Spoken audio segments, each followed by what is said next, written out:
season on the line, 4th and 11. Butka looking downfield, throwing, incomplete, broken up at the 10-yard line. And Old Bridge is headed to the NJSIAA Central Jersey Group 5 Championship game. There's one in the flat. Good catch that time by Ransom. Ransom with a lot of room. And a good block by Delonzo down the field. And Ransom is gone. 57 yards to the house. 2-2.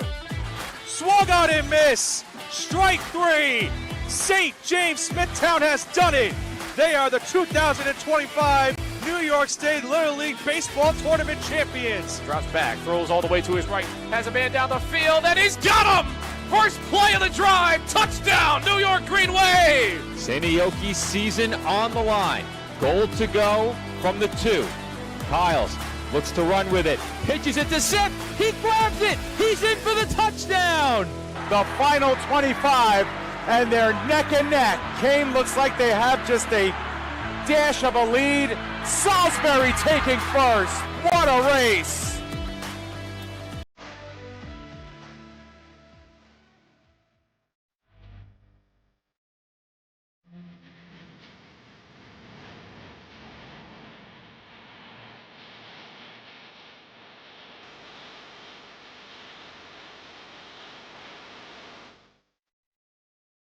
From the famed Velodrome in Helsinki, Finland, the PDF Sports Network is proud to welcome you into coverage of the Vaahteraliiga, the top American football league in Finland. It's the final game in the final week of the Maple League season, and our PDF Game of the Week features the Helsinki Roosters taking on the Seinäjoki Crocodiles in a game that will determine the numbers 3 and 4 seeds in the playoff pool next week. Good afternoon, everybody. My name is David Pizzuto, bringing you this one with Joe Foreman. And Joe, it's been a truly great Maple League season this year and a surprisingly unpredictable one. And it's fitting that it should end with this veritable toss-up between 2 6-3 teams that will determine who will go where next week. And Dave, it really has been a fun season in the Maple League this year. And when you get a look at the standings following the first 11 weeks of play, I'm not sure that's exactly the kind of takeaway you would have. Of course, we've had plenty of thrilling games, but much like last year, it is the top 4 teams in the standings that have really distinguished themselves, and I don't think these standings are exactly indicative of how the league played out this year. I think there was a lot more parity than there was a year ago, and I think that we're a bit surprised to find that there's not at least one other team that found themselves in the mix entering this final week, especially given the way things started. But as it stands, it's pretty simple. The number 3 seed following today's game, they travel to Kuopio to take on the Steelers. The number 4 seed following this game will travel to Porvoo. These two teams have both beaten the Butchers already this year, but Porvoo is playing just about as well as they have all season. Of course, there's also the storyline of Seinäjoki and their success traveling to Kuopio, so perhaps they have a bit more motivation to pick up that number 3 seed, but we'll see how things play out today. All that remains on the line is the 3 and 4 seed, everything else set in stone. Yeah, that's a question I have for you later on, Joe, but let's start by talking about these teams. And, last week we covered a game that determined the regular season championship and the league's top 2 teams. And we referenced how one of those teams, the Kuopio Steelers, came in as the league's hottest team. Well, that came to an end last week against streaking Porvoo, like you mentioned. But the distinction of the league's hottest team right now belongs to the Helsinki Roosters. 6 straight wins after 3 straight losses to open the season. And they are doing the type of things that teams need to win championships, Joe. And we know this team knows how to do that. What has gone into the turnaround, and what has Helsinki streaking like they are? Well, the surface level answer when you look at that winning streak for the Roosters now at 6 games, those point totals, they began with 27 against the Giants. They have scored 43 or more points in 5 straight games. And it's hard to lose when you're scoring 43 plus, but this team has done a bit more than that. When they've fallen behind, that has not fazed them. That second meeting with the Giants, they fell behind in that game. The prior week against the Butchers, they trailed late in that game, and they came from behind to win each of those. And I think that's really what jump-started this run for Helsinki, their ability to close games and stopping something that they did early in the season, committing self-inflicted wounds. That was a big problem for them, especially in that Week 3 game against Kuopio, and they really stopped doing that as the season progressed. They've given up some big numbers defensively. You see the 42, the 35, and then the 30 last week, but it hasn't really mattered with how good this offense has been, and I think it's a bit unfair to put those point totals completely on their defense. They've been in a lot of games where the offenses have just been that good, both teams going back and forth, but I think it's hard to argue with the quality of that win against Porvoo. The lone blemish during this run for the Roosters is the fact they have just one victory over a playoff team during that stretch. That is something they would like to change here today against the Crocodiles. And as hot as Helsinki is, they haven't gotten higher than 4th in the standings thus far. But that's not true for their opponents, the Crocodiles, who started out red hot and owners of first place after starting 4-0. But they've since lost 3 out of their last 5, and at 6-3, Joe, all of a sudden they have a lot to prove here entering the final week of the season. Now, Joe, they did beat the Roosters earlier this season by a touchdown and have proven that they can do what it takes to win against good teams. But it's been a Jekyll and Hyde kind of season for them. How do they go about ending it the way they started? It's really a complicated situation with the Crocodiles. They're kind of an enigma, and I think I described them as such a week or two ago, last time we covered them. But early in the season through 4 weeks, you and I said there's really no way that this team, as it stood entering Week 5, there's no way they're not the top team in the Maple League. All of a sudden, there's a lot of question marks surrounding this team, and you mentioned that potential matchup with Kuopio. I'm inclined to say that I'd probably rather play the Steelers right now, and that's really not saying much. It's a tough matchup either way. However, the Crocodiles have lost to Kuopio twice, including that beatdown a couple of weeks ago, 26-7, not really indicative of how thoroughly the Steelers dominated that game. So I think if you're Seinäjoki, you just need a win. Of course, they knocked off the Royals last week, but keep in mind, they have just 2 wins in their last 5 games.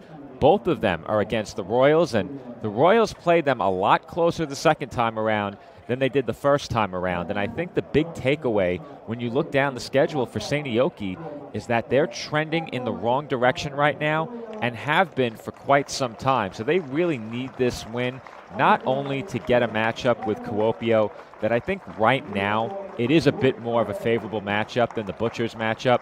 Porvoo is really playing well. Their defense has improved later in the season. But I think just for the sole purpose of garnering some kind of momentum entering the postseason, and it shouldn't be discounted that a win in this game is a win over a quality opponent in the Roosters that are playing extremely well. So if you come away with a victory in this game, you have to feel good about the quality of the win, and then all of a sudden you're entering the postseason off of back-to-back victories, entering a venue where you've had a lot of success in the past. Yeah, Joe, and usually at this point in the pregame, we're talking about playoff implications and scenarios, but this go-around is kind of easy. Just like you mentioned, the winner of this game travels to Kuopio next week as the number 3 seed. The losing side goes to Porvoo to face the top-seeded and defending champion Porvoo Butchers as the number 4. But, Joe, it's a Porvoo field where both teams this season did win at this season. It begs the question, which matchup would both teams want next week and where? We know these teams are going to go all out and try to win this game and get Kuopio, but the matchups are rather intriguing either way, aren't they?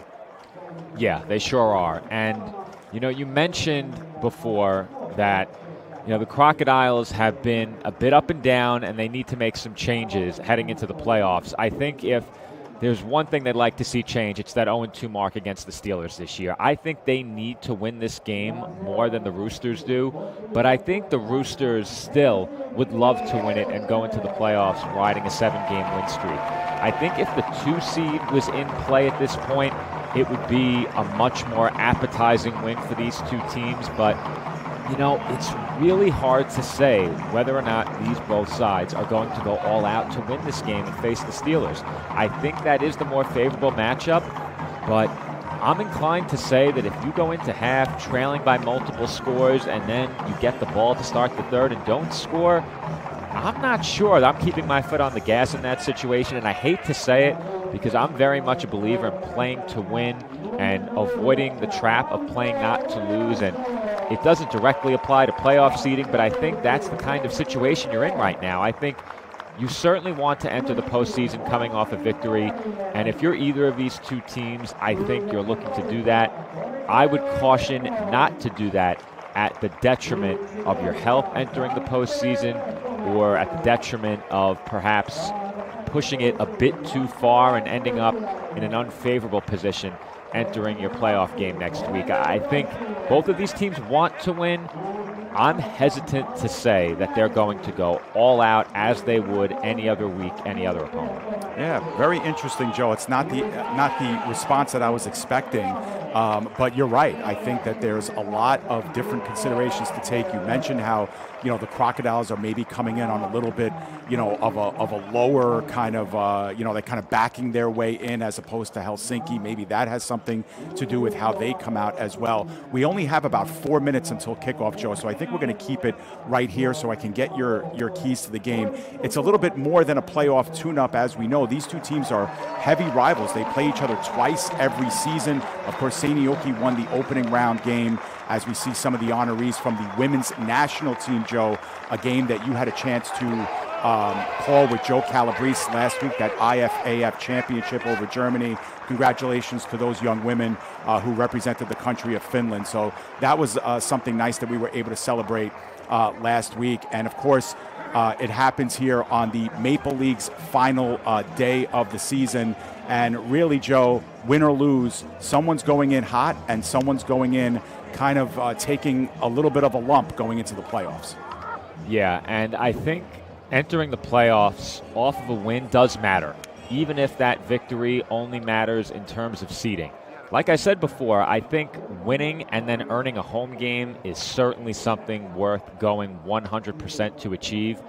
I would prefer the matchup with Kuopio if I'm either of these teams.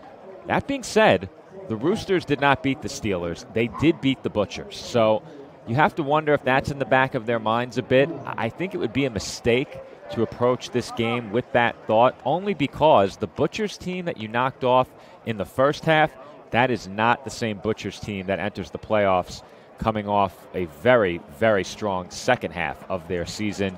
It looked as if the Butchers could end up as low as 4 in the playoff standings at one point, and they end up taking the number 1 seed.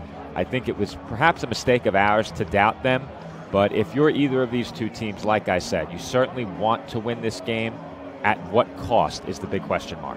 Yeah, absolutely. And we should mention that this is the final game this week, and the other games went kind of the way we thought. Porvoo did beat the Saints. They won in a close one, 28-24. It was a game in which they decided to sit Donovan Isom. So sometimes we talk about whether teams should rest their starters. They didn't rest Christian Powell, and a lot of their defensive starters did play, but they narrowly escaped the Saints to extend to 8-2, clear-cut number 1 seed in the league.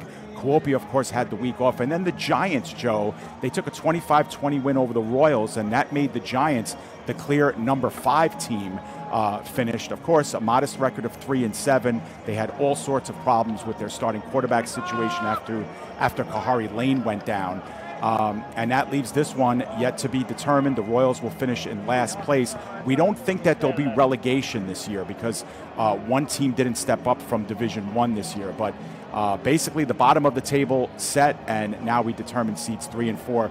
Joe, I want to get your keys to the game for both teams. Given what you said in mind, staying healthy, making sure you go into the playoffs on a positive note, what do both of these teams need to do to temper their games today, but also come out with a W? Well, let's start with saying this isn't the approach I think that Seinäjoki will go with, but let's assume that Seinäjoki comes out extremely strong, executes their offensive game plan, because by my estimation, the offense was their biggest issue when we covered them a couple of weeks ago.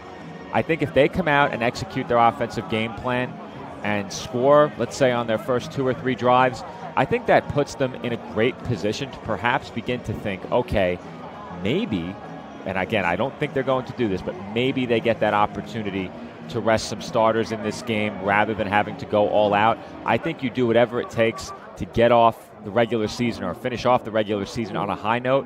What I'm looking for, though, in terms of the X's and O's, I think Seinäjoki needs to find an acceptable balance between the pass and run. They have not been able to establish the ground game, and as games have gone on, they've been forced to get further and further away from that, especially when playing from behind. If they can establish the ground game against this Roosters defense, I think that bodes well for their ability to run it during the playoffs. If you're Helsinki, I think you're looking to do more of the same. Avoid penalties and self-inflicted wounds, the costly turnovers that beat them early in the year, and I think if you don't turn the ball over and give Seinäjoki a short field to work with, you can trust your defense to slow down a Crocodiles offense that, outside of their games against the Royals, it's been an offense that struggled, especially in the second half of the year. Anssi Ruhonen will get us started here for the home team. The boys in red, the Helsinki Roosters, will go from left to right on your screen. Seinäjoki in their traditional green tops and bottoms will take it from the 15, and running it out is Mauricio Porsche, dynamic with the ball in his hands all year long. Another successful kickoff return, no flags, and Seinäjoki will start on Helsinki's side of the field. Well, we talk about offense, we talk about defense all the time. Never discount special teams. It's so easy to lose sight of the importance of special teams, and even more so the return game. But early for Seinäjoki, an offense that's had their struggles, to get a good return to open this game is certainly a benefit. And they are going to start, I believe, on the plus side of midfield. That ball spotted at the 47-yard line of Helsinki. Indeed, as Fowler will take the snaps from out of the shotgun almost exclusively for the whole game. A three-step drop, nobody there. He goes on the move and dumps it off nicely to Arttu Blomqvist, the leading ball carrier on this team, rushing the football. It's a modest gain of only 3. It'll be 2nd and 7 coming up, but a nice job there on the fly by Fowler to hook up with Blomqvist underneath. Well, there are a lot of quarterbacks who are very good at improvising and moving outside of the pocket, creating plays in situations where they can use both their legs and their arm to make things happen. Fowler near the forefront of that in the Maple League. And Blomqvist this time gets the carry and rips right up the middle for a first down and more as he travels for a gain of exactly 10 on the play. That'll move the sticks. And, you know, Joe, that's something I wanted to bring up to you as well. When we saw earlier in the season Seinäjoki go up against Porvoo, that was the 1 and 2 best rushing attacks in the league at the time. And then when we saw Seinäjoki play against the Steelers, that ground game was virtually non-existent. But now on 1st and 10 via the first down on the ground, they'll put Porsche in motion, the fake underneath, and now the throw, and that went over the head of the intended receiver on the play. It will be 2nd and 10. Well, I think that big run for Blomqvist is a really good sign for Seinäjoki. I mentioned it. They tried to run it early last time we saw them in their game against the Butchers, but they never really gained any traction in the ground game. And as they got further and further removed from that game plan to run, they struggled even more offensively. They go back to Blomqvist on 2nd and 10, and he's able to travel up the field for a healthy gain of 5 yards there on 2nd and 10. And we've seen teams that do a good job of running the football go to that on 2nd and 10 more often than not. So it cuts the distance in half in 4-down territory. You would think it'll be 3rd and 5 from the 29. Yeah, 4-down territory, no doubt, by my estimation, Dave. And I think when you have a quarterback like Fowler, who's such a dynamic runner, in a ground game that's off to a good start, you have to feel comfortable in this situation, as the Roosters have called for timeout. That's right. And, you know, we know this Roosters defense, Joe, and they get after the quarterback probably better than any team in the league, but they got gashed there for their second, I would say, longer run. It was modest, 5 yards, but you could tell Seinäjoki wants to run it right up the A-gaps, and so far they're 2 for 2 in that department, 2 runs for about 16 yards, and the Roosters want time to talk it over. Yeah, we'll get a look at a couple of those plays on the ground, and if you're the Crocodiles and you're getting this kind of production out of Blomqvist early, you have to feel very positively about it. Now, again, I'd be lying if I said I could look out there and determine whether or not every starter is out there for the Roosters. We simply can't eyeball that from just the one camera feed and make that distinction. However, it's rare that we've seen Helsinki allow chunks on the ground like this. Blomqvist on that first run wasn't really touched until he was tackled. Gaping hole in the line, and credit to the Crocodiles offensive line for opening that seam up. That being said, very uncharacteristic of the Roosters to allow that much room at the line of scrimmage. Yeah, we haven't seen Fowler take off by himself either, but he is also a threat with his wheels as the Roosters show a little bit of pressure, and it is Fowler indeed taking it himself. Second effort gets the first down, right up the A-gap, inside the 10, following blockers and stumbles right on the eve of the goal line, and a yard short from scoring the game's first 6 points.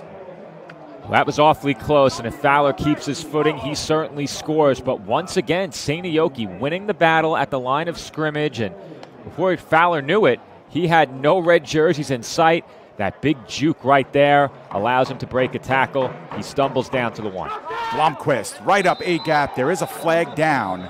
It happened right at the jump there in the defensive backfield, but if this play is going to stand, Seinäjoki scores the game's first touchdown rather easily. Let's see what the ruling is. It's 12 men in the huddle for the Roosters. It will be declined, and Seinäjoki on a short field go 47 yards on the game's opening possession, and the Crocodiles have staked themselves a 6-0 lead. I think if you're Seinäjoki, Dave, that brings you one step closer to the scenario I outlined before. They come out, they establish the ground game. They did not complete a pass on that drive. They still managed to score a touchdown. I think they can check that box of establishing the run. Maki Maunas puts one up, and we're going to get a signal. No, it is no good. Yeah, I think it went wide left, indeed. That was the call, and so the score will stay 6-0. Still a very good opening drive put together, exactly like you said, Joe. Strong run game, of course, punctuated with that 28-yard run on 3rd and 5 by Fowler on his own. Christopher Fowler, you know, the last couple of times we saw this Seinäjoki team, it was less about him running, Joe, and more about him running for his life on some of the scampers that he had. That on a designed run that's meant for him to get the first down, he gets 28, puts them at the 1-yard line, and Blomqvist seals it. Yeah, I think if you're Seinäjoki, that drive could not have played out any better. I think the only thing that maybe you'd like to change was the incomplete pass. But outside of that, they did complete a pass to Blomqvist early in the drive, but they had a second attempt that was incomplete.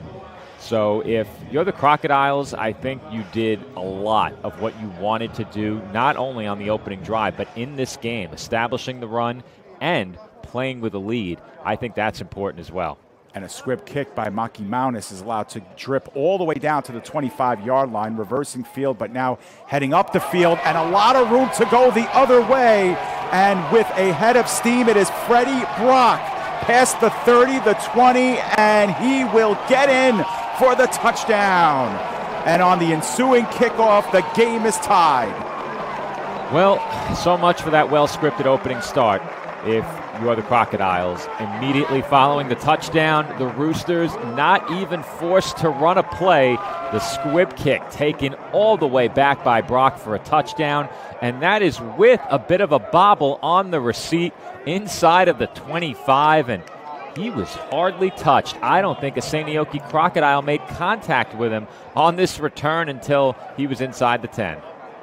Now, there was something that happened, I think, after the touchdown, and we're going to get a ruling here from the White Hat, but it seems like it doesn't matter who wears number 25 for this Roosters team. They are dynamic, and Freddie Brock joined the team midway through the season and has put up a great second half as we have a personal foul on Seinäjoki after the touchdown, and so we believe it'll probably be either half the distance here or assessed on the kickoff. Either way, Helsinki's going to try for the 1-point lead with the extra point. But you're right, Joe. You know, that kickoff via the squib almost took an eternity to get to Brock, and he actually backpedaled a couple of yards before he was able to scan and look up, and the next thing you know, he goes 76 yards for a touchdown. Kick is up, and putting it through was Ruhonen. We have ourselves a 7-6 Helsinki lead. We had to guess that was good. We didn't get to see the signal came in right as the camera pan left. Okay, but I believe that was 7, so we'll go with it. I just watched the return again, Dave. You'll see it again momentarily, but it really is inexplicable that not a single Crocodile managed to get hands on Brock until he was inside the 10. Yeah. Yeah, I'm seeing it now, and especially that ball wasn't touched on the way through. You know, of all the squibs, you know, we've seen them take some really weird bounces, but yeah, it's a good job upfield too. You could see the red jerseys following Brock, and then it's the speed from there that gets it done. So Helsinki, like you mentioned, without the benefits of running a single offensive play, have themselves a 7-6 lead with about 9 minutes to go here in this first quarter. Back and forth they go, and a rivalry that has seen its share of back and forth. Teams exchanging leads throughout. Last year, these two teams split their season series, one game apiece. Of course, Seinäjoki won what was their opening game of the season, 24-17 against the Roosters back in what was week 2 of the season. Sent up by Ruhonen, and that one is well past the back of the end zone. And we have a touchback here. Seinäjoki will have it 1st and 10. They started their first offensive drive from Helsinki's 47-yard line. Of course, much more modest field position here. And of course, it's a bit demoralizing if you're Seinäjoki to go down the field, score a touchdown, and see your lead erased on just one special teams play. But I don't think that takes away from their execution on drive number 1.